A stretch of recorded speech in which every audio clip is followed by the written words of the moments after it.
Welcome to Demon Sleep. I'm here to help you unwind tonight. If you enjoy this space, feel free to like and subscribe. Tell me in the comments where you're listening from and what time it is. It makes this feel like a shared night across the world. These stories are different and I'm glad you're here. Dim the lights, let the room settle, and let's begin. Story 1. The silent figures behind the glass. The smell hit her first. Not foul, not welcoming either. Something sharp and clean layered over a sterile sweetness that pressed against the back of her nose. If she inhaled too deeply, her head throbbed in quiet protest.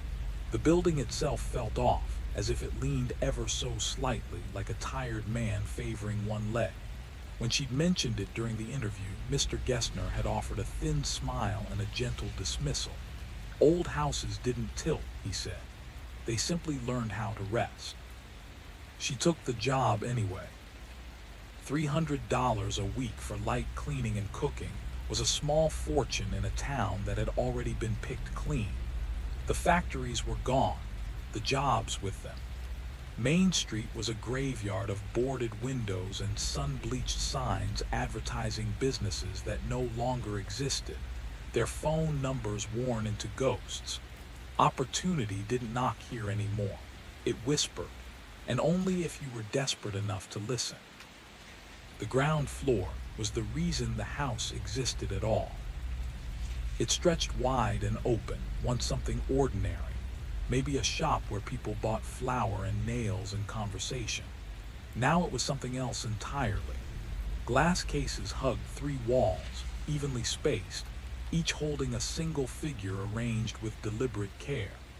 The lighting was soft and precise, casting no shadows where shadows should have been. It felt less like a store and more like a private exhibition devoted to discomfort. She had seen lifelike dolls before. Anyone who'd spent time online had. Expensive things made to imitate the human form just closely enough to unsettle. But these were beyond imitation. She drifted closer, one case at a time, pulled forward by a curiosity that didn't feel like her own. The details were staggering. Skin that wasn't just smooth, but layered, subtle texture, faint imperfections. Tiny pores, individual lashes. Veins whispering blue beneath a surface so translucent it felt indecent to stare. This wasn't craftsmanship. It was fixation. One figure resembled a man well past his youth, dressed plainly, cardigan buttoned just so. A thin scar cut through one eyebrow, healed long ago. His hands bore aged spots that didn't look applied. They looked earned. Another case held a young woman in a pale dress, her posture gentle, almost shy. Even her fingernails were wrong in their perfection, complete with uneven edges and faintly irritated cuticles. The kind of detail no one bothered to fake unless they couldn't stop themselves. But it was the eyes that rooted her in place. They weren't empty. That was the problem. They weren't focused either. Each gaze passed straight through the glass, through the room, through her, fixed on nothing and everything at once. Not waiting, not watching, just enduring. Like people who had been still for so long that time had lost its meaning. She became aware then that she was no longer alone in her inspection. Mr. Gessner stood a short distance away, observing her reaction with a look she couldn't decipher. According to a dusty record she'd found at the local library, he was nearing 80. In person, he seemed older than that, careful in every movement, precise, as if his body were a fragile instrument that punished carelessness. He said nothing. He didn't need to. The room felt sealed, airless, as though the glass cases weren't keeping things in, but keeping something else out. He moved as though he were constantly aware of how easily his body could betray him. When he lifted the kettle, his fingers quivered, metal softly clinking against porcelain. Speaking cost him something. His words came out narrow and strained, as if each sentence had to be pulled free. He outlined her responsibilities with exacting care. Inspect the figures every day, keep the air perfectly balanced, never touch them barehanded. Cotton gloves only. Human oils, he warned, ruined delicate things. She agreed without hesitation. $300, a small bedroom upstairs, a door that locked.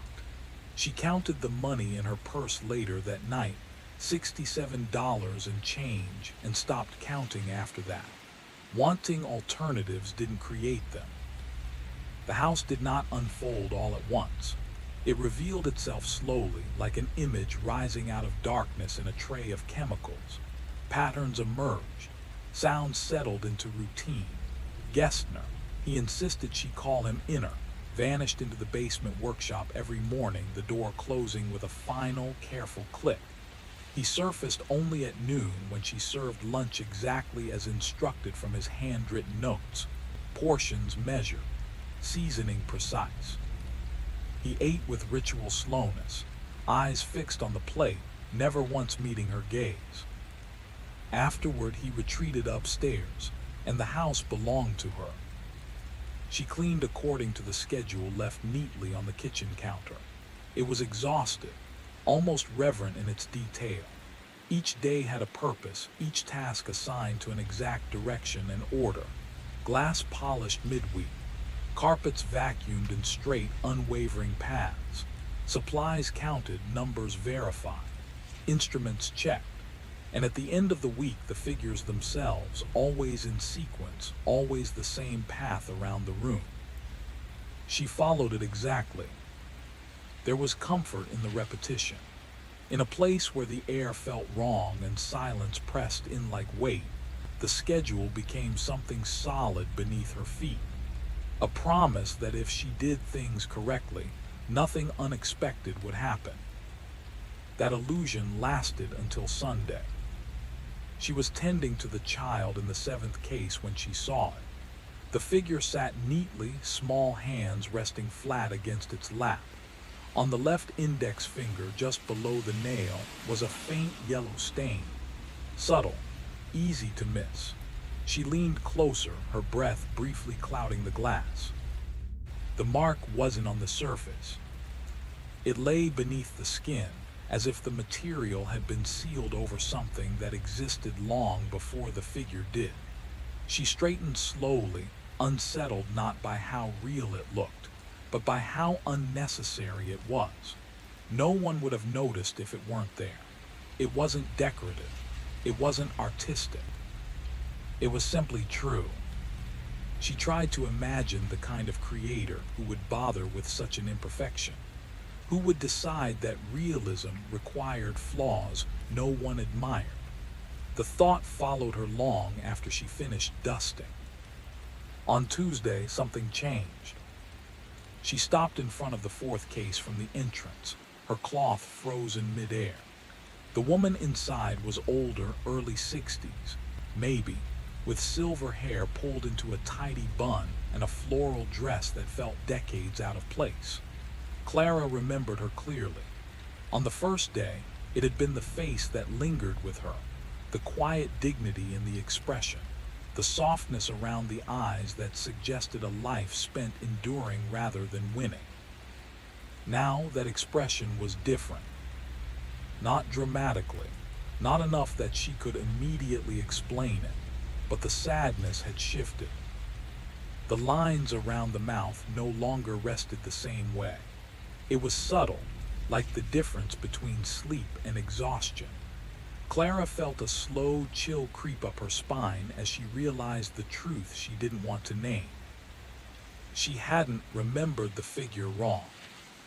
The figure had changed. What had once looked like a face shaped by quiet surrender now told a different story up close. As Clara leaned in with her cloth, she saw it clearly. The hair was no longer uniformly silver. Near the scalp, dark roots had surfaced, a 1/4 inch of slate gray threading through the white. She blinked hard, stepped back, then leaned in again. The change held. It was real. Her eyes drifted to the corner of the woman's left eye. A crease had deepened there. Not much, but enough. A wrinkle that hadn't existed before had settled in, as if time itself had pressed a thumb into the skin overnight. She told herself she was tired. that the smell in the house was working its way into her head. She'd woken that morning with a headache so sharp it felt deliberate, like something had been driven straight into her temple and left there. She forced herself onward. The next case didn't help. The man with the cardigan appeared older than he had days ago. The age spots on his hands were darker now, more numerous, as if they had multiplied in quiet conversation with one another. The young woman in white, once serene, now carried a faint line between her brows, a crease born of worry. Clara was certain of this. That line had not been there on Sunday. By evening, unease followed her into the kitchen. As she prepared dinner, she found herself watching Gessner with an attention that bordered on fear. He sat straighter than before. When he lifted his teacup, his hands were steadier. The tremor hadn't vanished, but it had softened like a storm retreating. When he asked her to pass the salt, his voice carried weight. It didn't thin out. It didn't strain. Something was shifting. She placed the plate in front of him and withdrew, listening to the precise sounds of cutlery against china. Her headache throbbed in time with her pulse, slow and relentless, as though her body was counting down to something she hadn't agreed to. Sleep offered no refuge. Her room faced the rear of the house, overlooking what might once have been a garden before neglect claimed it. Weeds and wild grass swayed faintly in the dark. The bed was fine. The sheets were clean. None of that mattered. She woke again and again to a silence so complete it felt like pressure, as if the air itself had thickened around her ears. Each time her eyes opened, she had no sense of how long she'd been gone. Minutes or hours, it was impossible to tell. The darkness didn't sit still. It seemed textured, almost fluid. She lay motionless, watching the shadows cast by a single distant streetlight, trying to decide whether they were truly moving or whether her eyes were betraying her. Once, only once, she was certain the corner of the room stretched outward, just a fraction, a widening so slight it could have been dismissed as imagination. Then it snapped back, sharp and precise like a correction. She turned on the lamp instantly. Walls, furniture, angles where they belonged, the room obeyed the rules again. But when she switched the light off, the feeling returned. The sense that the room was waiting, holding itself tight, holding its breath the same way she was holding hers. The smell was stronger upstairs. That same chemical medical blend, heavier now, clinging to her lungs. By morning, her nose burned as if she'd been breathing it for far too long. Her nose had begun to bleed, not badly, just a thin red thread she caught with a tissue, but enough to stain the pillowcase with rusty blooms. She stood at the sink brushing her teeth, staring at those spots, trying to remember if this had ever happened before she came here. The memory wouldn't settle. It slid away from her every time she reached for it. Maybe it had happened once during a dry winter, or maybe that wasn't her memory at all, but someone else. That uncertainty disturbed her more than the blood. By Wednesday, she stopped trusting her own impressions and started recording them. She dusted with exaggerated care, pausing at each case to observe. The woman in the fourth display now carried more gray than white, and the skin at her throat had loosened into that delicate, crumpled texture Clara associated with age. The young woman in white had developed faint lines around her mouth, the kind left behind by worry and restraint. And the child in the seventh case, this was the worst of it. What had once looked like an 8-year-old now appeared closer to 11. The limbs were longer. The face leaner. The softness of early childhood had quietly receded. Clara wrote everything down on a folded scrap of paper she kept hidden in her pocket. Percentages, measurements, observations stripped of emotion. She wrote like someone afraid that feeling too much would make the facts slip away. Hair darker at the roots, skin looser, then tighter elsewhere. Height increased by inches she couldn't explain. But it was Gessner who finally broke her certainty that she was mistaken. At lunch, he ate with hunger. Not the careful, dutiful consumption she'd grown used to, but appetite. He finished his plate and asked for more. His hands barely trembled. When he stood and carried his dishes to the sink, his movements lacked that fragile hesitation she'd first noticed. He moved like a man who trusted his body again. She watched from the kitchen doorway as something cold spread through her chest. He wasn't transformed. Not yet, but his face looked firmer, the skin less thin. His shoulders held themselves higher, straighter. It was enough to erase doubt. That night, sound pulled her out of sleep. Footsteps in the hallway. Slow, deliberate, they stopped just outside her door. She lay frozen, counting the beats of her heart, waiting for the faint click of the knob turning. 30 seconds passed, maybe more. Then the steps resumed, moving away, descending toward the lower floors. She told herself stories until morning. That he was checking the instruments. That he'd forgotten something in the basement. That old men woke in the night and wandered, their thoughts restless. That there was nothing strange about the pace of those steps. Nothing strange about how they paused outside her door. Nothing strange about how they seemed to listen. When dawn finally came, she noticed her door was unlocked. She was certain, absolutely certain, she had locked it before going to sleep. She knew she had locked the door. The certainty lived in her bones. Yet there she stood, fingers wrapped around the knob, staring at it as if it might confess. She tried to replay the moment, her hand turning, the small metallic snap that always followed. The memory surfaced, faint but present, like a dream recalled too late. Still, it felt weak, untrustworthy. Her pocket was empty. The folded page, the one that mattered, was gone. She searched the room with careful, deliberate calm, the kind that comes just before panic.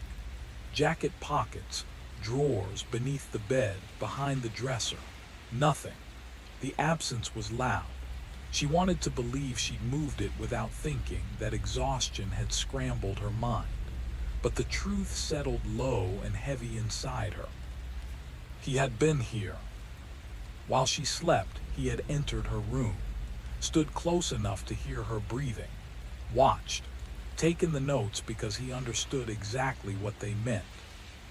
By Thursday, there was no room left for doubt.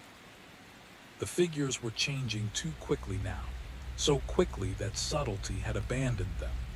The woman in the fourth case was nearly all gray, her face softened into sagging lines that pulled downward with gravity and time. The man who had once seemed comfortably middle-aged now wore old age openly, his skin mottled and thin, his hair reduced to pale strands clinging to his scalp. The child in the seventh display had crossed into adolescence, all sharp elbows and uncertain angles, the first angry marks of skin breaking out across what had once been smooth cheeks. Clara moved from case to case, forcing herself to record everything. Writing was the last thing that obeyed her, the last proof that the world still followed rules. She noticed details she hadn't allowed herself to see before. Fabric sagged differently on shrinking shoulders. Knitwear bore the small scars of long use. Even the glass had dulled, clouded slightly, as though time itself had begun to fog the barrier between them. All but one. At the center of the room stood the largest case. Inside it rested a young woman, no more than 25. Dark hair, skin untouched by time, eyes the color of deep water catching light.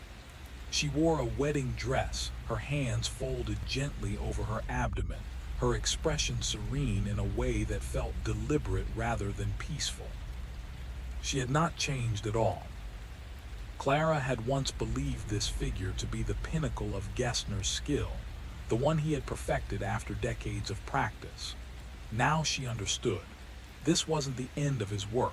It was the source of it, the fixed point. Everything else revolved around her, aging and eroding as if feeding something unseen. The room was built around this case not for display, but for devotion. At lunch, the truth followed her into the kitchen. Gessner rose from his chair without bracing himself. His movements were smooth, confident. When he spoke, his voice carried easily, filling the space without strain. And when his eyes met hers, there was clarity there, sharp, measuring, alive.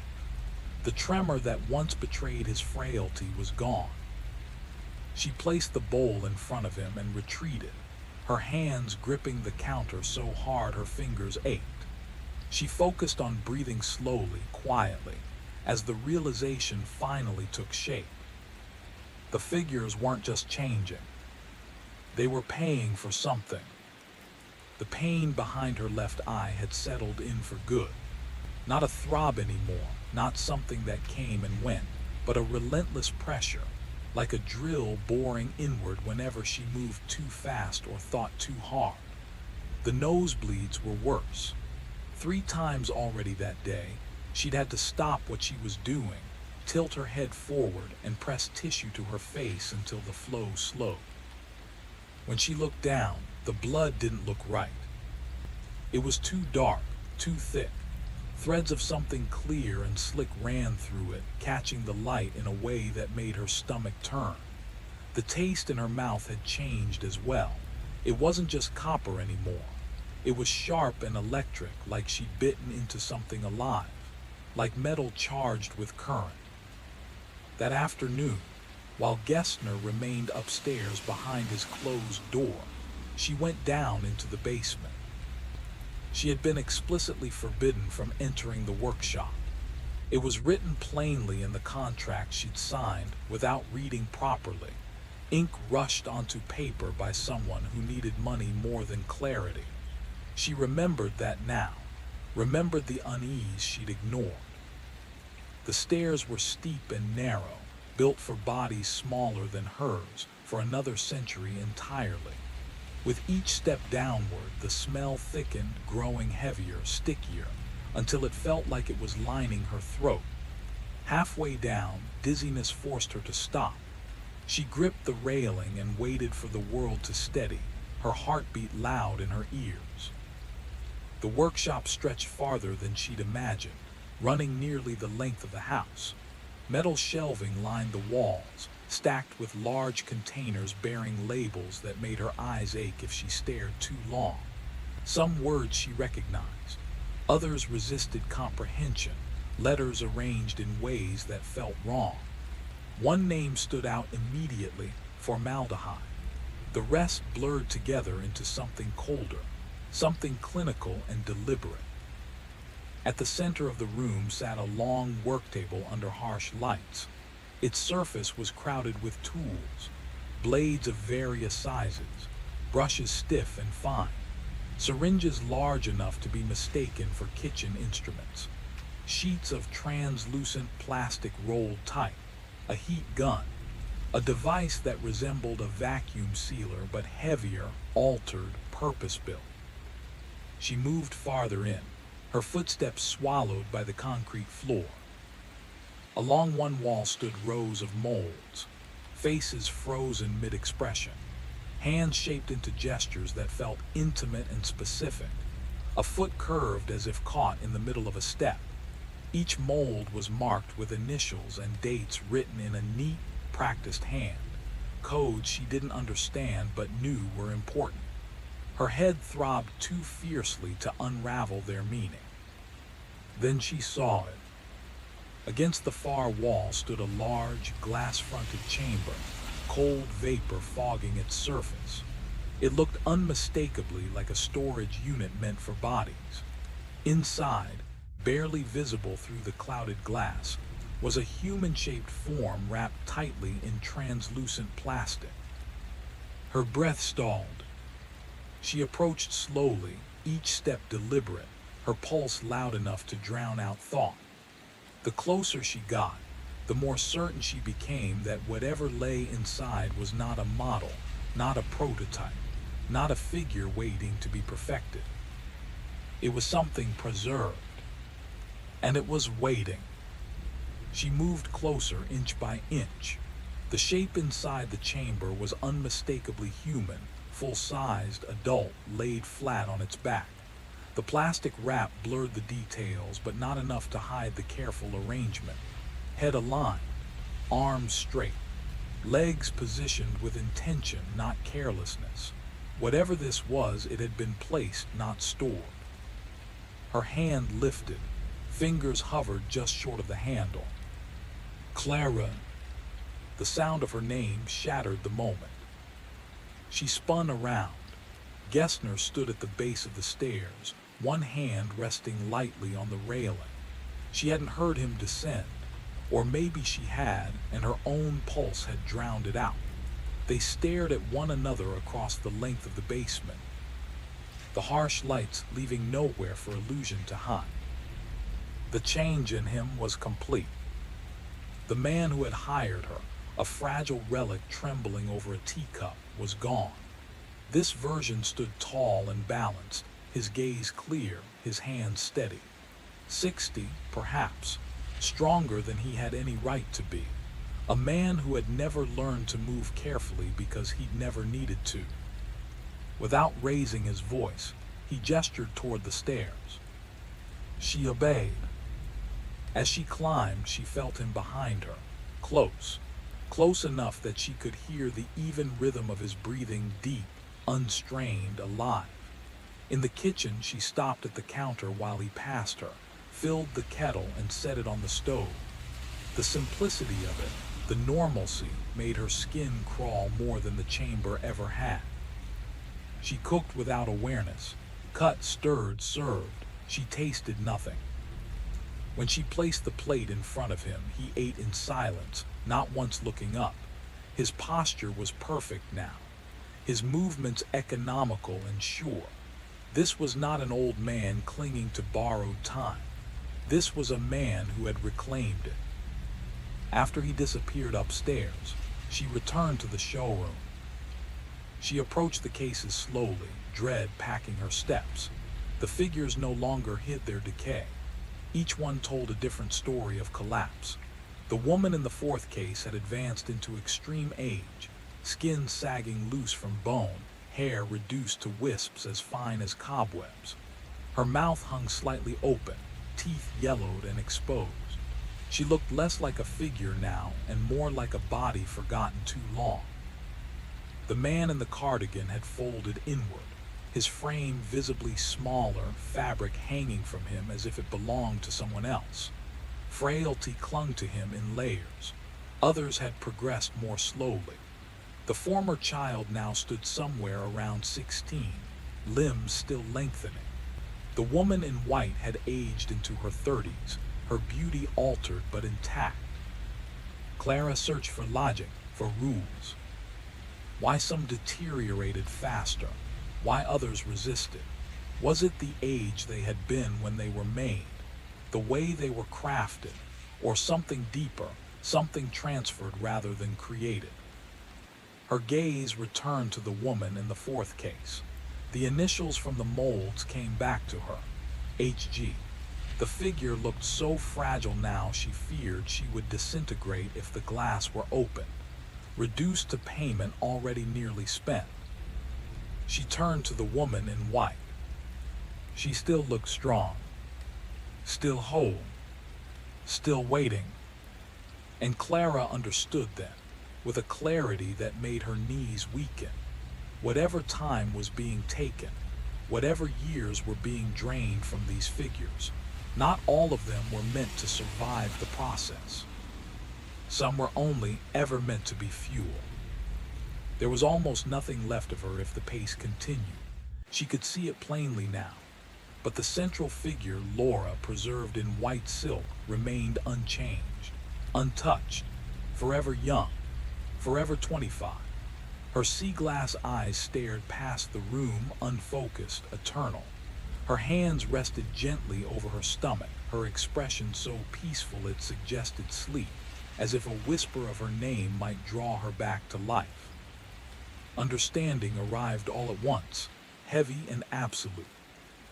They were never dolls. They were vessels. Containers made to hold what could not be seen: years, breath, memory, vitality. Whatever Gessner had learned, whatever bargain he had struck long ago, it allowed him to siphon life from these trapped forms and pull it back into himself. An old hunger disguised as artistry, an ancient theft repeated slowly, carefully, over decades. And Laura, she was different. She was the first. His wife. The realization settled with awful certainty. She remembered how he never looked directly at that case, how his gaze slid away every time. He could not take from her, not fully, not even after all these years. So instead, he fed on the others: family, children, people who had trusted him once. Their bodies sealed in lifelike shells while their stolen years rebuilt him piece by piece. The answer was simple. The anchor had to be broken. If Laura was the source, then she was also the lock. Destroy her, and whatever bound this place together would unravel. The stolen life would have nowhere to go. Gessner would be forced to face the truth of his body, its real age, its borrowed strength collapsing all at once. Clara moved without hesitation. She found the hammer in the hall closet, tucked among ordinary tools meant for ordinary problems. Its weight steadied her, solid, honest, one of the few things in the house that still obeyed gravity and sense. She carried it into the showroom, her footsteps echoing softly as she approached the central case. Laura gazed back at her, flawless and still. Clara imagined what it meant to exist like this, locked inside perfection, unable to move, unable to speak, unable even to decay, to be loved enough to be preserved, yet not enough to be released, to be consumed slowly by the person you trusted most. Mercy, she realized, didn't always look gentle. Sometimes mercy shattered glass. She lifted the hammer. The case reflected her face back at her, warped and stretched as if she were already underwater. For a heartbeat, she didn't recognize herself. The sunken shadows beneath her eyes, the gray tone creeping into her skin, the dried blood darkening her nostrils. She looked unwell. She looked like someone running out of time. The thought barely registered before she pushed it aside. Her arms rose, muscles tightened. The hammer hung above her head, ready to fall. Then footsteps thundered behind her. She turned as Gessner burst into the room, moving with terrifying speed, far too fast for a man nearing 80. His face was no longer careful or composed. It was raw with fear. And in that instant, Clara knew. She had been right. The reckless speed of someone decades younger. He skidded to a stop, breath ragged, face contorted with an emotion that didn't fit the monster she'd imagined. Fear was there. So was grief. For a suspended moment, neither of them moved. Clara with the hammer frozen overhead, Gessner framed in the doorway, both of them breathing as if the room itself were running out of air. Tears streaked down his face, real ones, uncontrolled, shining under the harsh lights. "Please," he said, the word breaking apart as it left him. "Please don't." He stepped forward slowly, hands lifted, palms open. The gesture wasn't calculated. It was instinctive, human. It unsettled her more than any threat could have. The hammer stayed raised, but her arms trembled now, doubt threading through her resolve. Then the words spilled out of him, tumbling, urgent. The woman in the case was Laura, his wife, married for only 2 years before she collapsed without warning, an aneurysm at 26. He told her he couldn't bury her, couldn't surrender her to the ground.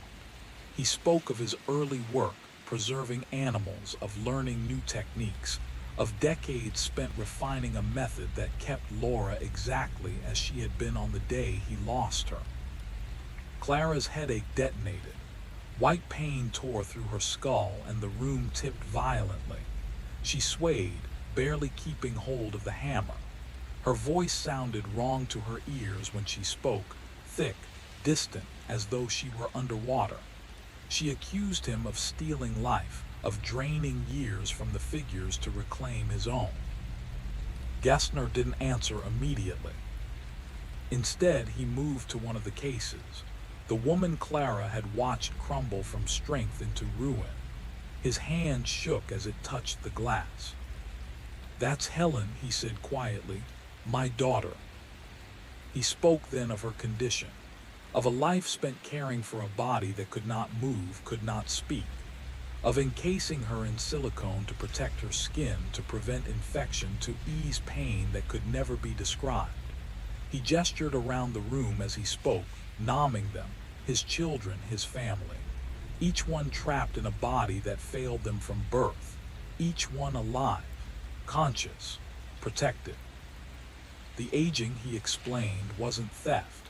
It was decay, the material itself breaking down over time, revealing the truth beneath. The process had to be repeated again and again, months of careful removal, repair, reapplication. What Clara had seen wasn't time being taken, it was time being uncovered. Her head throbbed violently as she shook it. The motion sent a spike of agony through her skull, forcing her to grab the nearest case to stay upright. The glass was cold beneath her palm, or maybe her skin was burning. She couldn't tell anymore. "You're lying," she forced out, her grip tightening. "I saw you, you were old." "You were shaking," he said calmly. "Now you're not." Something in his face shifted. The cold certainty faded, replaced by a quiet sadness, almost regret. He spoke then, slowly, as if explaining something inevitable. He told her about the illness that had once betrayed his hands, about the diagnosis, about the medication he had begun the very week she stepped into the house. The tremors, the weakness, none of it was a miracle, just chemistry doing its work. Then he explained the other chemistry. The fluids, the compounds sealed into every case, substances so toxic they demanded respect, patience, and years of controlled exposure. He had built immunity over decades, breath by measured breath. But a newcomer, someone living among them day and night, inhaling what the body was never meant to tolerate. He listed the symptoms gently, like a doctor delivering a terminal prognosis. The splitting headaches, the blood at the nose, hours vanishing without memory. The way reality begins to bend at the edges. He had seen it before, he said. Assistants who didn't last, people who left or couldn't, once their minds started unraveling. "You're dying, Clara." No drama, no cruelty, just fact. The chemicals had crossed into her brain now. They were rewriting signals, inventing connections, turning coincidence into meaning. Hallucinations, false patterns, stories her mind created to survive its own collapse. The house had never tilted. He had never grown younger. The figures behind the glass had not changed at all. Her thoughts fractured. She watched the room sway, or maybe she did. The glass cases drifted at the corners of her vision, sliding like ghosts, yet freezing whenever she focused on them. She could no longer tell what she had witnessed and what she had imagined. Had Helen's hair once been white? Had it always been gray? Had the man been fragile when she arrived? Or had she simply assumed age meant weakness? Her gaze dropped to the hammer in her hand. Behind the glass, Lara's face was flawless. Not a doll, not a ritual object, not something cursed or alive, just a preserved body. A woman who had died 20 years ago, loved so fiercely that decay had been denied its claim. The hammer fell from her fingers. The sound echoed distantly as if it came from another room, another world. She tried to move, tried to run. Her legs refused her. The floor tipped, or she did. There was no way to know anymore. She saw him approaching, saw his lips moving, but the words were swallowed by the roar filling her ears. As darkness folded over her thoughts, one sensation remained clear. That smell. Sharp medical chemical. The scent that had been there from the very first day. Here's a fully rewritten, original, emotionally intense version of your passage. Not unpleasant, she realized. Not at all. There was a strange comfort in it, the scent of something untouched, something sterile, something that halted the march of decay. Preservation. That was the word her mind settled on. For 7 days she had breathed it in, slept among it, let it seep into her lungs, her blood, her mind. The figures watched, unblinking, perfect, silent. Helen, gray-haired and confined to 48 years of stillness. David in his worn cardigan. Lydia, Robert, and Laura, eternal in her wedding dress, 25 forever flawless. All of them suspended in that impossible safety, shielded from the decay that Clara could feel gnawing at her own edges. Her thoughts dissolving, her senses betraying her mind building patterns where none existed. The floor pressed cold against her cheek. A few feet away, the hammer gleamed under the fluorescent lights, metal catching the harsh reflection. Above her, Gessner's voice trembled frantic, but the words had lost all sense. There was only the smell now, sweet, medicinal, all-consuming. Plastination. Bodies held in perfection while everything else unraveled. Time, memory, perception, all collapsing into nothing. Her eyes stayed open, fixed on the hammer. And then her heart stopped. The toxins completed their silent work. Her brain surrendered fully to the chemical storm that had been eroding her from the moment she crossed the threshold. The lights of the showroom shimmered once more in her fatting pupils before dimming entirely.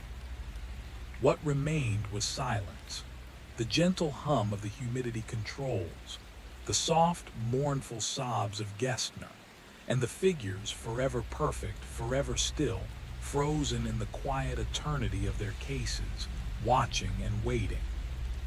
Story 2, she's trapped in silence. Estelle Gable's needle paused midair, the final stitch hovering above the puppet's throat. That's when she noticed the wet handprints on the glass, pressed against the window behind her workbench. Inside, everything was impossibly ordered. Mason jars of rusty nails lined up by size, spools of wire dangling neatly from hooks she had screwed into the ceiling beams herself, burlap folded into precise 6-inch squares. On the pegboard above, hammers hung in a strict line. Left to right, smallest for headaches, medium for broken bones, largest, the iron-headed, ash-handled monstrosity reserved for her most dangerous clients. A hammer that carried a name and a price, the suffocation curse, only performed twice in 40 years. 2 lives forever altered, 2 debts collected. She was finishing the last puppet of the day when the knocking began. Not the door, never the door, but the window behind her. Sharp, rhythmic, insistent, like a child testing the world for rules it didn't yet understand. Gable's hands didn't falter. The burlap face beneath her needle was featureless, just a suggestion of a head above a torso. She tugged the wax thread tight, watching the fabric gather. The knocking continued, wet and muffled, each rap swallowing itself into the thick droplets running down the glass. Finally, she turned. The rain streamed in rivulets, catching the lamplight and twisting into something alive. Veins, arteries, movement. Her own reflection stared back at her. The knocking had stopped. She exhaled and returned to the puppet, slipping a small hair clipping into its stitched pocket. A gift from a man who had forgotten obligations 6 months ago. Tomorrow, 3 nails in the knees would remind him. Simple, precise, and cruelly effective. And then the door moved. No creak, no footsteps, just the hinge swinging inward with deliberate patience like it had been waiting. The girl stood in the frame, dripping water across the polished floor. 16, maybe 17. Her hair clung to her skull, dark strips plastered to pale, bluish skin. Fingers tinted the same, lips faintly stained with cold. Jeans clung to her hips, windbreaker soaked through. Sneakers squelched with every step, leaving prints that seemed to stain the wood with something heavier than water. But she didn't shiver to warm herself. Her arms hung straight at her sides. Her hands were loose. Her eyes, they didn't blink. Gable waited. She had seen many things in her 40 years of work, but nothing like this. Something in the girl's stillness told her she wasn't just cold.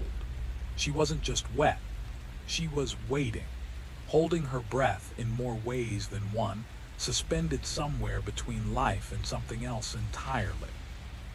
The lamp flickered, shadows stretching long across the room, tracing every droplet on the girl's clothes, every rivulet of rain sliding down the window. And Gable, needle still in hand, knew one thing for certain. This wasn't a visit. It was the beginning. The first thing you learned in this line of work is that silence speaks louder than questions. People reveal everything if you wait, if you let the room breathe before you intrude. She moved then, her limbs stiff, awkward, as though her joints weren't fully hers. From the pocket of her soaked jacket, she produced 4 items, placing each on the workbench with painstaking precision. Every step left a wet, sucking sound on the wooden floor, echoing in the dim light. 3 were rectangular fabric patches, the kind worn by mechanics, the name stitched in red thread on faded blue cloth, Dale Vincent Troy. The edges were cleanly cut, threads fraying just enough to betray the freshness of the snips. The 4th item was smaller, intimate, a square of floral cotton, pale pink roses against white. It smelled of long use, of warm kitchens and domestic hours, fabric rubbed nearly translucent, faded to memory. When she laid it down, her hand left a wet stain that clung to the wood like it had weight, dark and viscous, flecked with sediment. Leaning closer, Gable caught the scent. Not rain, not mud, but something old and mineral-heavy like limestone water trapped underground for years, tinged with rot and algae, a smell that had never touched sunlight. A chill rolled through her chest, sharp, unbidden. "Suffocation curse," the girl said. No breath, just vibration. The words traveled like sound underwater, flat, exact, unsettling. "I swing the hammer." Gable froze. A client taking the hammer themselves was part of the ritual. They had to be willing to bear the burden of what they asked, to touch the pain with their own hands. But she had never seen one like this. The wet prints left by this girl didn't vanish. They clung to the floor like residue, stubborn and unnatural. Gable looked closer, this time truly seeing. The girl's skin wasn't merely pale. It was beginning to peel at the edges like paper long submerged. Around her hairline, a narrow gap revealed darkness beneath. Not bone, not blood, only a hollow absence that should not exist. Her eyes were wrong too, not dull, not dead, but impossible, flat yet impossibly deep, like twin windows into a space where light refused to enter. Gable felt the air thicken, the room itself leaning in. She had thought she understood the work she did, the curses she wielded, the fragile balance between life and the rituals she performed. And then she realized, staring at the girl who stood perfectly still, soaked, and impossibly alien, that she was in the presence of something older than pain, older than magic, older than reason.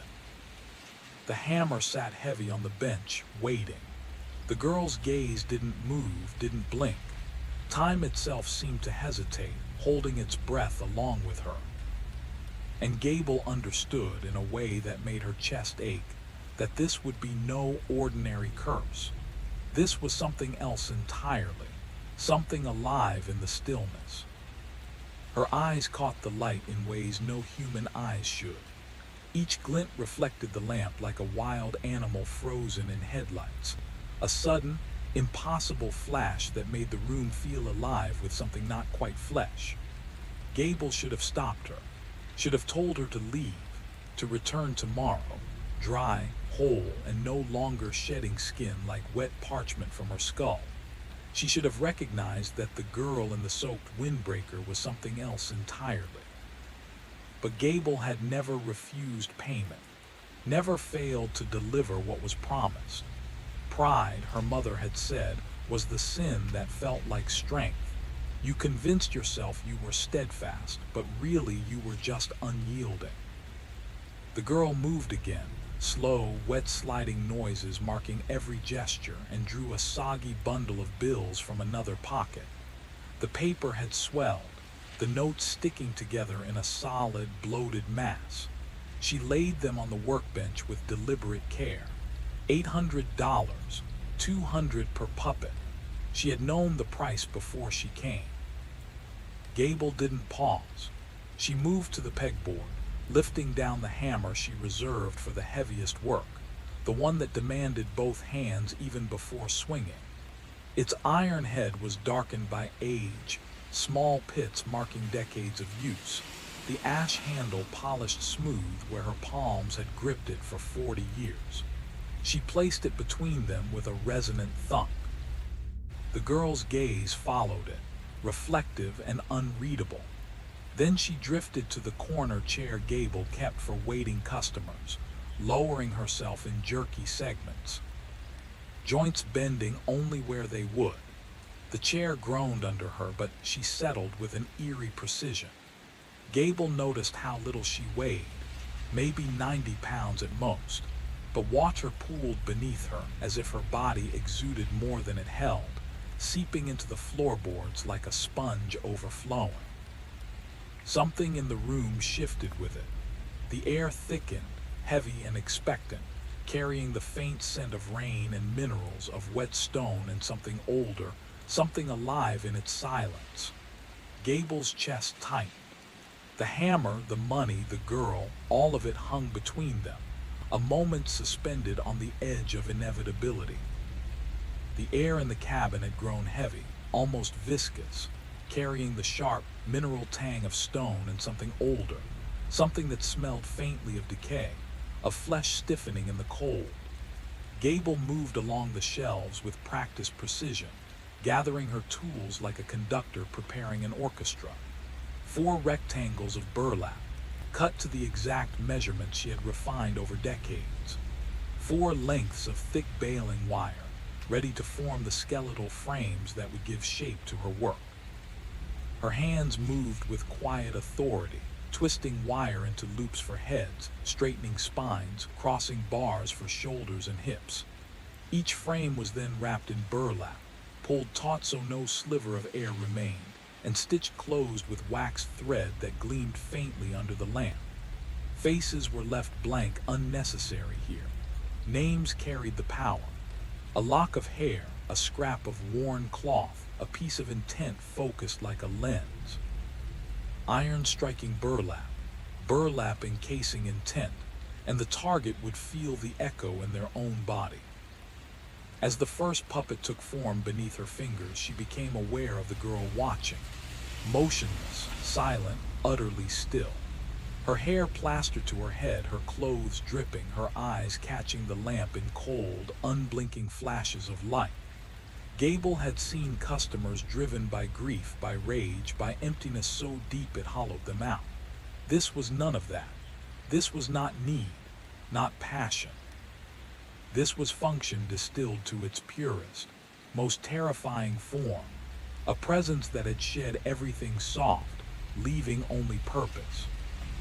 The needle moved again, puncturing burlap with a steady whisper, the waxed thread sliding through holes with a faint rasp. Rain hammered against the cabin roof, wild and irregular, a storm battering the world outside.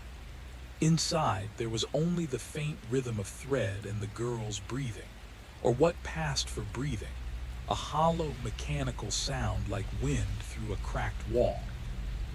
By the time the fourth puppet was complete, Gable laid them in a row, perfect, evenly spaced, each one a vessel for intent and iron. She took the name patches, examining each one in turn, her fingers brushing the edges. Red embroidery on blue fabric, cleanly cut but still fraying where scissors had finished their work. Dale, Vincent, Troy. Names alive with the power of someone's connection, someone's memory. The last piece, a square of faded floral cotton, pink roses on white, nearly transparent from age and use, carried its own story, intimate and domestic, a fragment of a life pressed into her hands. She looked up and for the first time really looked at the girl. Water still pooled beneath her, dripping, soaking into the floorboards as though her body contained more liquid than it should. And yet she did not move to warm herself, did not shiver to fight the cold. Her arms hung loose, her gaze unwavering. Gable felt that familiar prickle in her chest, the one that told her something had shifted, something outside the ordinary rules of living and breathing. The hammer waited on the workbench between them. Heavy, dark iron, ashwood worn smooth by decades of use, its weight promising inevitability. The girl's eyes flicked to it, and a soundless pulse passed through the room, a quiet acknowledgement that the next step, the act of will, would not be simple. The storm outside raged, and in the cabin everything else had fallen away. The work, the tools, the world beyond the door, leaving only intent, and the silence of eyes that had already learned to hold their breath. The moment the girl's fingers released the fabric, Gable felt it, something heavy, like the air itself had thickened. She smoothed each patch with deliberate care, feeling the faint grooves where the girl's hands had pressed the cloth. The first name stitched into the past, Dale. A tiny smudge marred the edge, a whisper of grease from countless hours bent over engines, hands deep in machinery that left permanent marks. She tucked it into the chest cavity she'd prepared in the first puppet, pressing the fabric down before sewing it tight, the waxed thread vanishing into burlap. Vincent came next. The red thread had softened to pale pink in places, frayed from years of wear, worn thin where someone's body had pressed and leaned, stretched and bent the cloth. Troy followed, new, stiff, the edges sharp, cut fresh, still smelling faintly of detergent. And last, the floral swatch. Gable's fingers lingered, hesitant, though she couldn't name why. The pink roses had dulled with age, almost blending into the faded white, worn soft by hands and body, by warmth, by sweat and constant contact.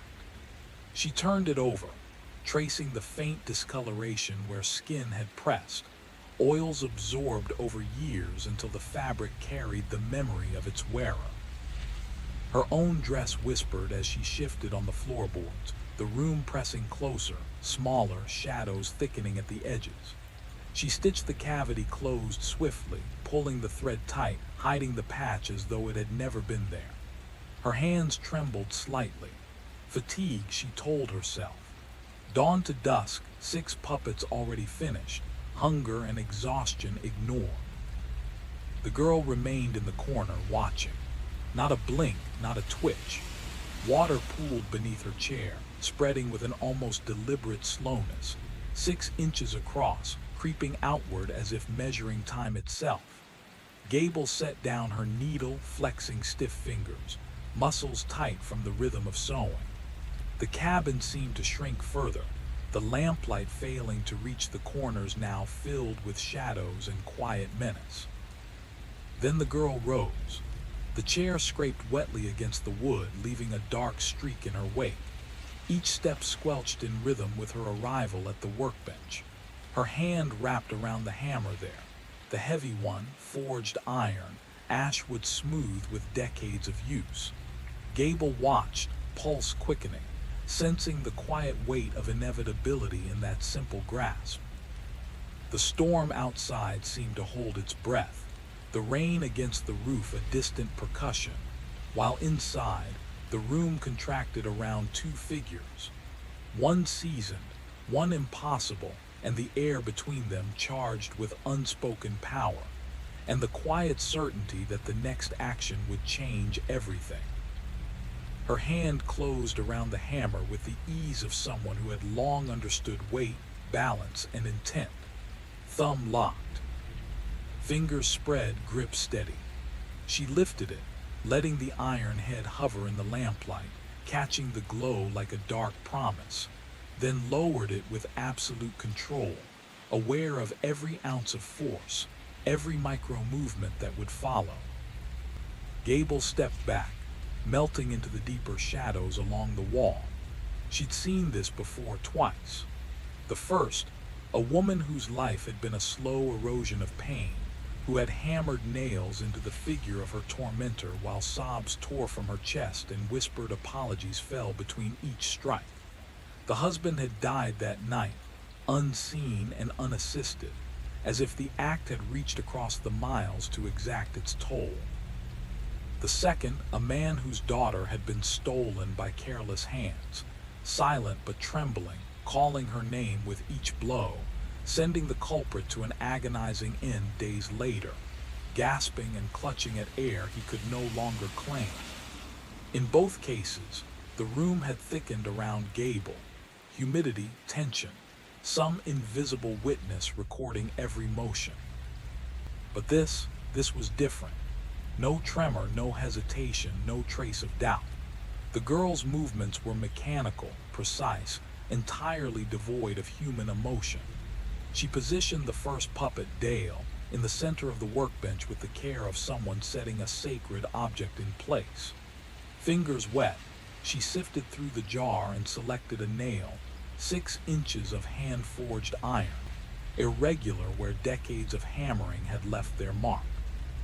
She pressed it against the burlap at the puppet's throat, aligned perfectly where a windpipe should be. She swung.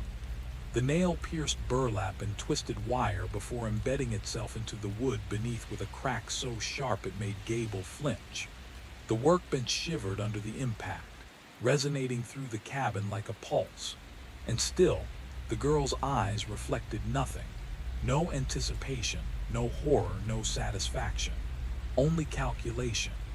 Only the silent, terrifying calm of someone who had transcended the ordinary human weight of consequences. The cabin trembled with each strike, the wood groaning beneath the force, burlap shivering in reply. The girl didn't flinch, didn't hesitate. Her movements were a chilling blend of calculation and inevitability. She reached for another nail, placing it carefully over the puppet's chest, exactly where a beating heart would have pulsed. She swung. The hammer collided with a sound like twisting bone and breaking cartilage, wet and raw. Gable's hands trembled, and she pressed them into her thighs to steady herself, feeling the coarse fibers of her dress under her palms. One by one, the nails sank, throat, chest, stomach. Each blow sent splinters shooting from the wood, each impact resonating through the room like a heartbeat twisted into something unnatural. When Dale's puppet was done, the 3 nails protruding like pins from a cushion, the girl didn't pause. She slid Vincent's figure forward and repeated the ritual, every strike precise, merciless, echoing in the dim cabin, until the sound seemed to linger in the air, in the shadows, and maybe even in the night beyond the walls. Then came the sounds, low, guttural, strangled breaths that didn't belong to anyone present. Each rasp a fleeting, horrifying echo, rising and falling in tone, filling Gable's ears and her chest, vibrating somewhere deeper than fear, closer to instinct. The girl moved on to the third puppet, Troy. The name hit Gable like a shockwave, a memory clawing through layers of time and forgetfulness. She hadn't written it down, hadn't seen it in her workbooks or receipts, but it was familiar, too familiar. A phone call from last week, a conversation overheard, a casserole dropped off at someone's kitchen, two men laughing and drinking in casual ease, Dale, Vincent, and Troy. The red-stitched name on the faded blue shirt, now pressed into burlap beneath a hammer poised high. Gable's mouth open, sound trapped somewhere between throat and fear. Her voice refused her, swallowed whole by the room's oppressive gravity. The hammer descended, steady and unstoppable. Time stretched. The cabin pulsed with the rhythm of inevitability, and Gable realized with a cold, sickening clarity that this was no ordinary ritual. This girl wasn't just enacting a curse. She was its living, watching heart, and every swing of that hammer carried consequences that rippled far beyond the walls, far beyond the dim glow of the lamp, far beyond what Gable had ever known she might witness in her lifetime. The moment hung in the cabin like a living thing, heavy and oppressive. Every breath felt borrowed, every heartbeat a countdown. The girl's hand trembled just slightly as she raised the hammer, then brought it down. The iron head sank through burlap, tore through wire, and plunged into the wood beneath with a wet, final crack. Gable felt it vibrate through the table, through the floor, through her chest. Each strike echoed into the night, stretching outward, folding back on itself, multiplying. In her mind, the sound split into three distinct cries, three lungs clawing for air, strangled and failing, desperate attempts at life snuffed by motionless puppets. The sound was visceral, horrifyingly intimate, like drowning on solid ground. The hammer dropped from the girl's grip with a soft thud, the only sound in the room for a heartbeat. She turned slowly toward Gable. Her neck rotated impossibly, far beyond human limits, smooth and unnatural like a hinge mounted in place of vertebrae. Gable's stomach sank, a remembered chill crawling up her spine.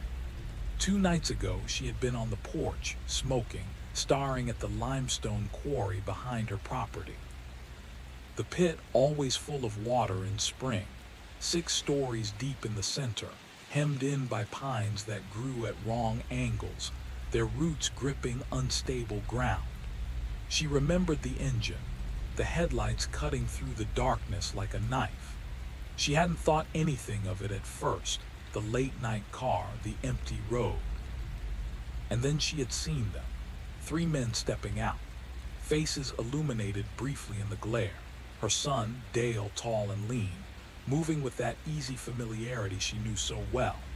Alongside him, 2 others, Vincent and Troy, names that had danced through her mind in the past weeks without meaning. And in that instant, her chest had tightened. The girl's actions in the cabin weren't just cruel repetition.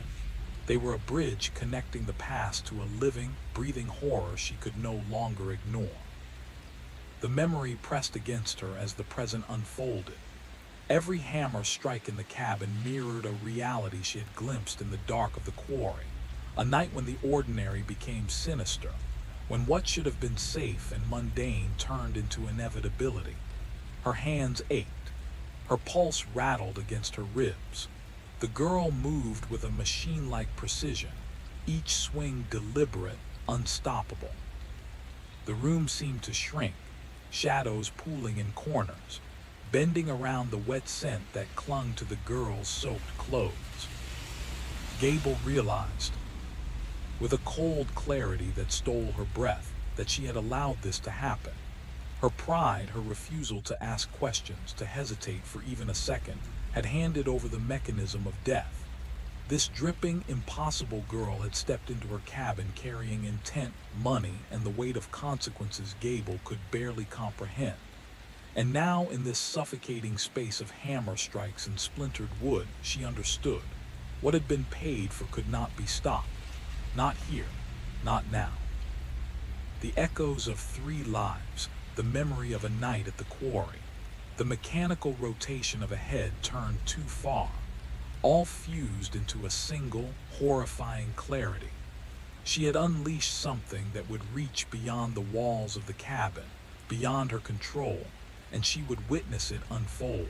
The night air was sharp, carrying the faint tang of wet earth and limestone from the abandoned quarry. From the shadows of the trees, she watched them move, three figures on edge, twitching with raw tension. Dale, tall and rigid, shoulders slumped under responsibility he couldn't escape. Vincent, stocky and unsteady, shifting like a man whose nerves were fraying, every step deliberate yet jittery. And Troy, thin and restless, coiled with constant motion, never letting his gaze settle. Panic was already painting their movements, giving them a jerky, unnatural rhythm, the kind born from adrenaline and fear. Vincent's eyes kept darting to the car, measuring distance, checking for witnesses for escape. Troy's feet never stopped moving, packing, pivoting, as if that small motion could keep the world from collapsing around them. Dale stood frozen at first, hands pressed to his head like a boy caught in wrongdoing, remembering the consequences of choices he already knew were too late. The trunk popped open, a dull metallic sound splitting the silence. They pulled something heavy out, maybe a tire iron or a crowbar, but she couldn't be sure from the porch. Then they went to the sedan's back door, yanking it open with that same desperate precision. And there she was, a girl, alive, terrified, barely more than a child in age, maybe 17 or 18.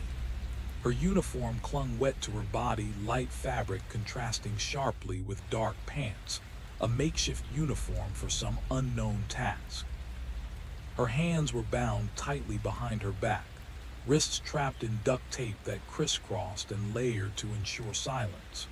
Her mouth was sealed in the same way, muffled but not entirely defeated. Her muffled gasps and frantic struggles carried through the night air.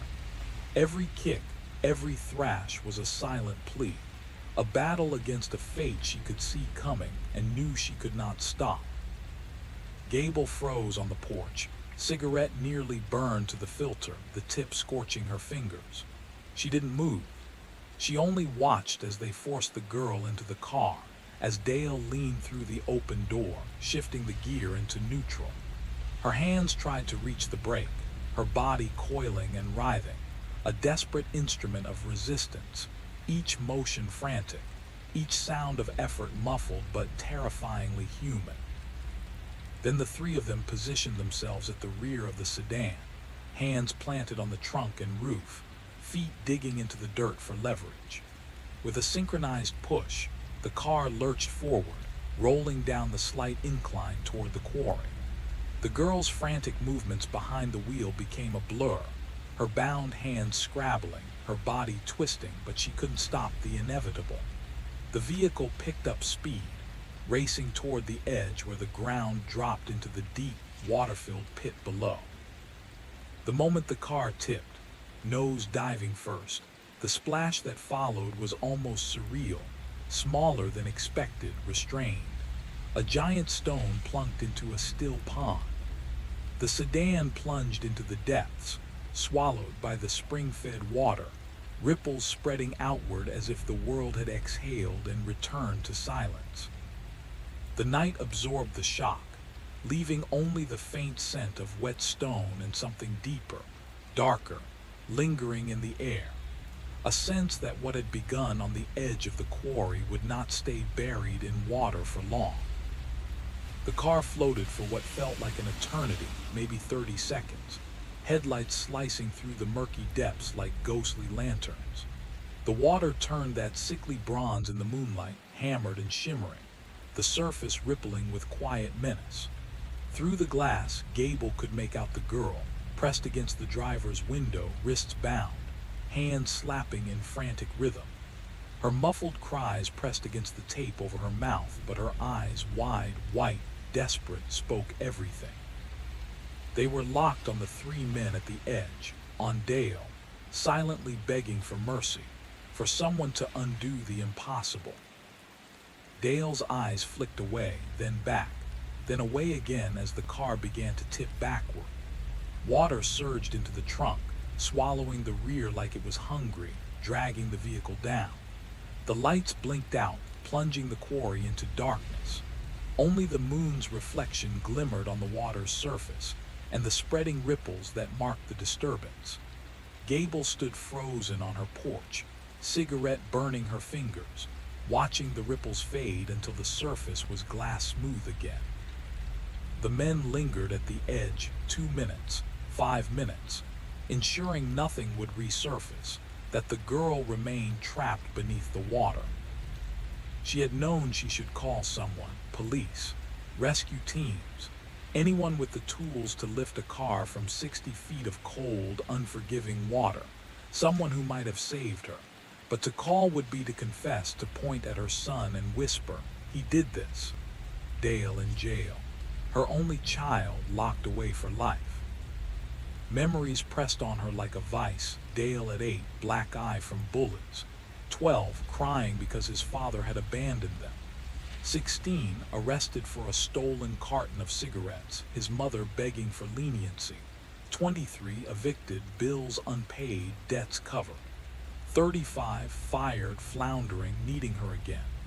He had always been fragile, always in need of protection. This was just another chapter in a long history of saving him, but this time the stakes were irreversible. Mothers protect their children. That was the law of her life. She dropped the cigarette, crushed it under her boot, flicked off the porch light, and retreated inside. She locked the door, climbed into bed, and stared at the ceiling until the sun rose. Sleep did not come. She did not want it. Only the weight of her choice pressed down, suffocating, and the echo of a girl who had drowned while Gable stood, watching, helpless yet complicit. She stayed frozen on the porch, hands limp at her sides, doing absolutely nothing. Inside the cabin, the frantic splashing softened, the chaos collapsing into faint, ugly noises, wet ticks, hollow gulps like a pipe emptying itself of its last breath. Then nothing, a stillness so final it felt carved into the air. The girl lifted the fourth puppet. This one was different. Its chest was lined with a scrap of floral cloth. She extended it toward Gable. Gable's eyes dropped to her own dress. White cotton, pink roses, worn thin by decades of washing. A pattern she knew as well as her own hands, tiny blooms gathered in threes, curling leaves threading between them. The same pattern, every stitch identical. It was impossible to mistake. She had owned that dress for 30 years.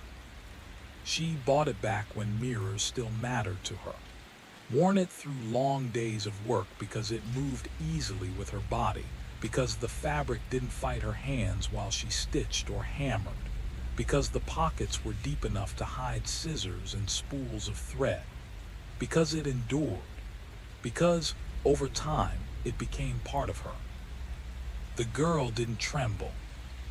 The crack of the earlier sound still hung between them, sharp and accusing, like evidence suspended in midair. "You watched me die." The words didn't sound right.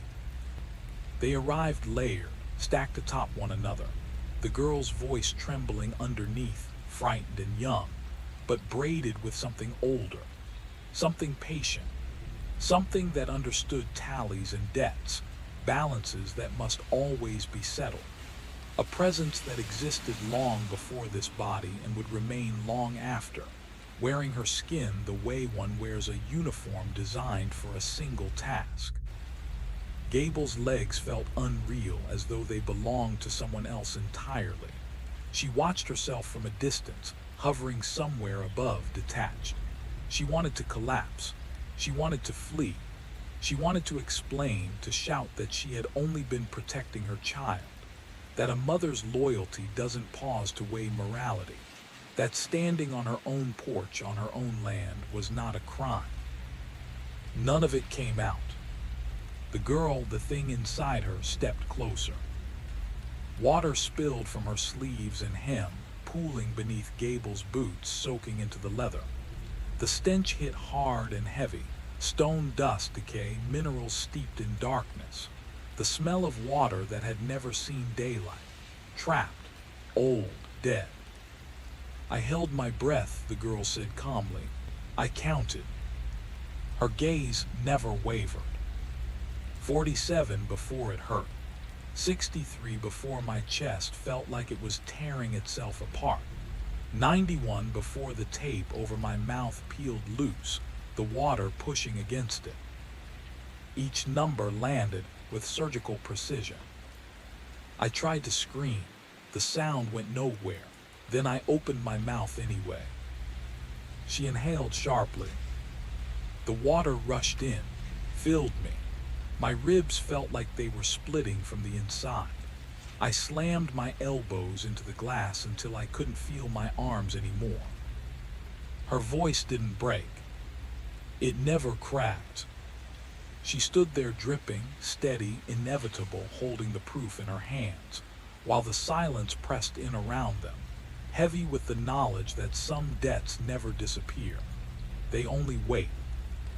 I clawed at the door until my hand slipped, until my strength meant nothing. It wouldn't move. The water outside pressed in like a living thing, stronger than bone, stronger than panic.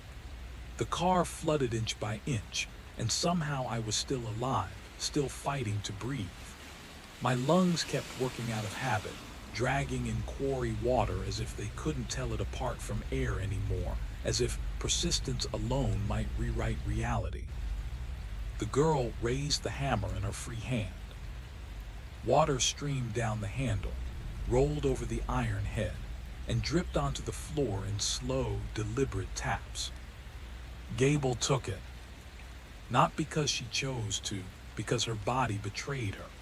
Her fingers closed around the wood before her mind could protest.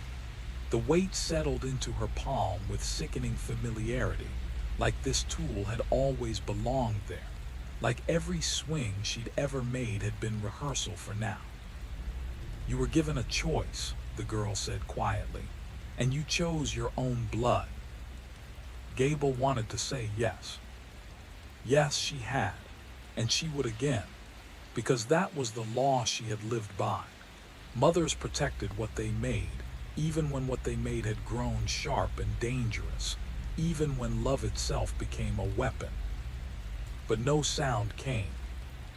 The air inside the cabin thickened, turned heavy and resistant, like trying to breathe through soaked fabric. Every inhale demanded effort. Every exhale felt stolen. The girl set the fourth puppet onto the workbench. From a glass jar, she selected the longest nail-left dark iron, thick and cruel, and lined it up with care against the puppet's throat, exactly where breath should pass. She placed Gable's hand over the nail's head. Gable's arm rose, not because she lifted it. The hammer followed, dragged upward by something unseen, something with its own pull, its own certainty. She tried to let go, tried to drop it, tried to open her fingers and let the tool crash uselessly to the floor. Her grip wouldn't release. Her forearm locked, muscles frozen, obedient to command that didn't belong to her. The girl leaned in close. Her breath carried the smell of stagnant depths, water that had waited too long, places where light never reached and nothing ever floated back up. "You don't get to turn away," she murmured. Gable swung. The nail tore through fabric and buried itself into wood. In her own throat she felt it. Not pain, something sharper, exact, the clean moment of separation, cartilage collapsing, the passage of breath folding in on itself like a straw crushed between fingers. She tried to gasp. Her chest expanded. Nothing entered, nothing left. Either the air was gone, or the path to it was, or her body had simply forgotten how to make breath mean life. Another nail. Again, the girl guided Gable's hand, her soaked fingers icy against her skin. The hammer fell a second time, driving iron through the puppet's chest. Gable felt her ribs compress, felt something vital give way. Something tore loose behind her breastbone, not cleanly, messily. Her heart skipped, stumbled, then lurched back into motion with a cadence that felt alien, too quick, too slow, then wildly uneven, like it was forgetting the rules it had followed her entire life. Light fractured at the edges of her sight. Darkness burst and vanished in pulses, as if her vision were blinking in and out of existence. The girl set the third nail against the puppet's stomach. Gable's arm lifted again. Water streaked down the window pane, warping the reflection staring back at her. An old woman, mouth stretched open, hauling at empty space like a fish dragged onto shore. Her skin darkened, bruised from within, purple bleeding outward from her cheeks, climbing her face. The whites of her eyes flooded red as fragile vessels gave way one by one. The hammer fell. The sound was dull and terrible, like flesh absorbing a blow. Her legs gave out. She pitched forward, crashing against the workbench, cheek pressed hard to the wood. Inches from her face lay the puppets, lined up with brutal order, 3 with names she knew, and the 4th nameless, marked only by the torn burlap revealing that unmistakable floral cloth beneath. She couldn't breathe. Her body tried anyway. She felt it fighting, the diaphragm jerking uselessly, ribs lifting and falling without purpose. The machinery was still running, but the system had failed. It felt like being submerged without water, sealed inside a shrinking space while the last scraps of oxygen vanished with nothing to replace them. The girl loomed above her. A hand settled on Gable's shoulder blade, light as a falling leaf, cold as winter water drawn from stone. Drops slid from the girl's hair onto Gable's neck, crept beneath the collar of her dress, soaking into the same faded flowers stitched into the puppet's chest. Her world narrowed. A tunnel formed, dark and closing, at its far end. She saw the quarry again, the water's surface from below, moonlight wobbling through impossible depth. Distant, untouchable. She saw her son's face appear for a heartbeat, looking down before turning away. Her lungs screamed. Not with pain, with emptiness, with the raw animal demand for something that would never arrive. Air that could not come, would not come, was gone forever. In those final moments, clarity broke through the panic. This was balance. This was measure for measure. Justice, she understood, did not always roar. Sometimes it was silent. Sometimes it felt like drowning while standing upright, while the one you failed to save watched with the endless patience of deep water. She understood that decades spent driving nails for other people's wrongs did not grant immunity, that eventually, someone always came to collect what was owed. The girl bent down. Her mouth hovered close to Gable's ear. "Count," she whispered softly. "See how long you last." Gable's body seized. Her fingers scraped uselessly at the workbench, nails biting into wood as everything went dark. Her fingers scraped blindly at the workbench, prying splinters from wood she had shaped and sanded for most of her life. Her boots pounded the floor in wild, uneven bursts, almost a pattern, almost intentional, like a coded message tapped by someone who could no longer remember what they were trying to say. The noise felt far away, detached, as if it belonged to another body in another room. Above it all, rain kept battering the tin roof. The girl did not move. At last, Gable's body surrendered. She sagged over the bench, cheek pressed flat against the scarred surface, eyes locked on the empty space where her son's face had hovered moments before. Only then did the girl straighten. She crossed the cabin, each step making that same soaked, dragging sound, and lowered herself into the straight-back chair in the corner. Water immediately pooled beneath the legs, spreading outward across the floor in a slow, deliberate creep. A tide in no hurry, content to take hours reaching the walls. She placed her hands neatly in her lap. Outside, the storm began to unravel. Rain softened from a roar to a scatter, from scatter to stray drops, then disappeared entirely. Clouds slid east, uncovering a moon nearly full. Somewhere far off, a dog barked at something it could feel but not see. Closer in, an owl called once from the pines, then fell silent when nothing replied. Miles apart, in three ordinary homes, three men lay motionless in their beds. A rented duplex on the north side of town, a trailer deep south along the highway, a farmhouse with paint peeling from neglect. Their mouths hung open. Their lungs were still. Their faces had darkened to a bruised purple, eyes bulging as blood pressed against vessels with nowhere left to go. Sheets were soaked with sweat, with urine, with the final evidence of bodies that had struggled until the force inside them gave up and slipped away. Back in the cabin, 4 puppets rested on the workbench in perfect alignment. 4 nails driven so deep their tips pierced through the far side. 4 reckonings completed, no balance left unsettled. The girl remained seated, waiting for the water beneath her chair to disappear. It wouldn't. Morning would come and find her there, unhurried as stone, damp as an injury that refused to seal. The cabin would still reek of scorched hair and metal. The hammers would hang on the wall, arranged by weight. The jars would remain neatly sorted, each nail in its proper place. On the workbench, Gable's body was already losing warmth. Her fingers stayed curled around the hammer's handle, frozen in the shape of the final blow. Her dress, white with faded pink roses, thinned by 30 years of labor and washing, clung to her back, soaked through with quarry water that had crept up from the floorboards and would never fully leave. Under the lamp's glow, the 4 puppets stretched long shadows across the room.